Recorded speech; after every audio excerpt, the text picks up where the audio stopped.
Le point levé, ils appellent en chœur à la démission du président Ruto. Ses habitants se sont rassemblés dans la capitale Nairobi pour un concert très politique. Tous sont venus commémorer les victimes des récentes manifestations. Des croix blanches ont été érigées en leur honneur.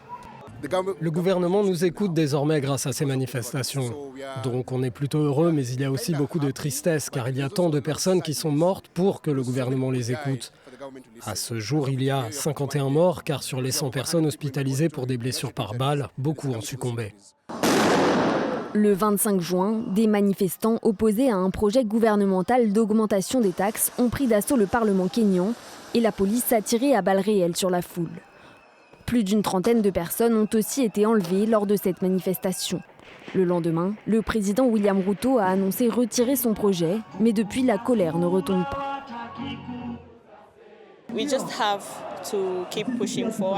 Nous devons continuer à nous battre. Évidemment, ce n'est pas un sprint, c'est un marathon. Ce qui est important, c'est que nous restions cohérents jusqu'à ce que nous arrivions là où nous pensons que le Kenya doit être. William Ruto a été élu en 2022 sur la promesse de défendre les plus modestes.